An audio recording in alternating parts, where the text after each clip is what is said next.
Alright, this is I guess part four.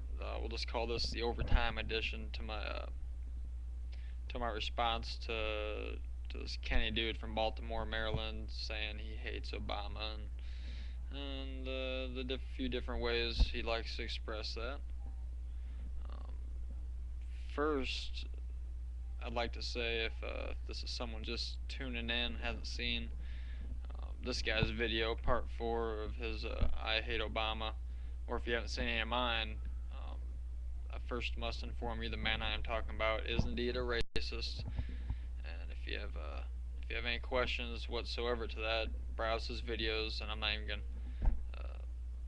not even gonna say what the things he says because I already had to say it once, and it definitely didn't feel good. But this is definitely just a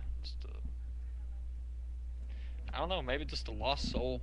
Maybe he just is so worried about believing in something that that he that he has failed to have the ability to believe in himself. Now he claims to have this God-given knowledge, and I'm not a big religious person, but one would have to assume that if God were to give such great knowledge, why would he put it in the hands of someone who comes on here spreading hate?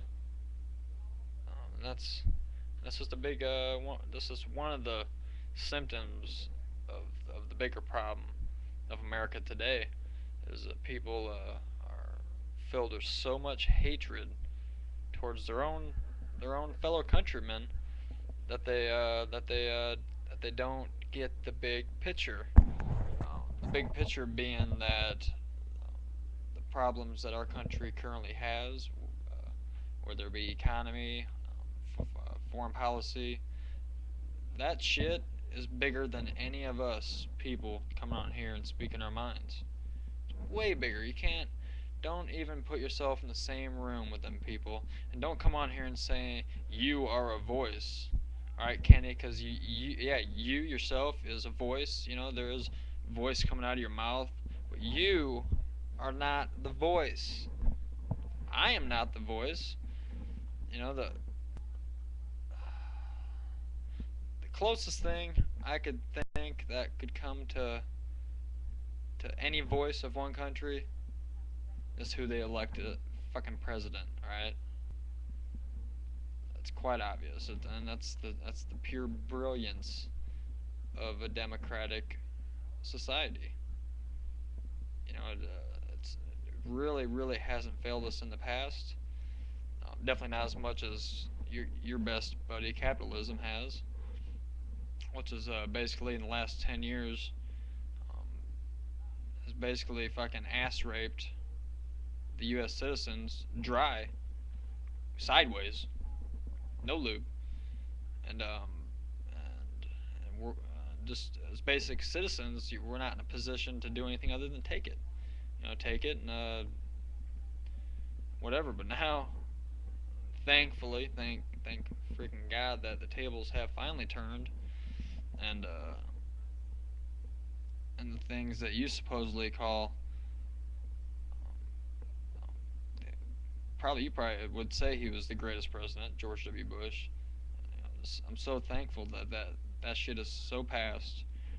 We're almost a year into the new administration.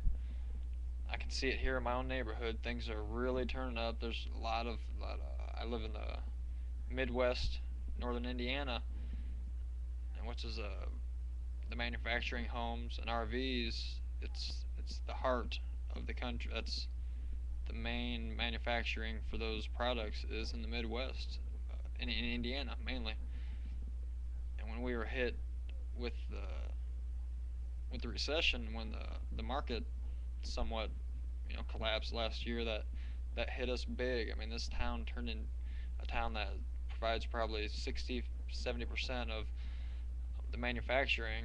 A town called Wakarusa was a ghost town. There was and that stuff just doesn't affect just the companies. That affects um, food vendors, uniform supply. It's a trickle down effect, and by the time it trickles down to us, we forget who the overall cause of all this was.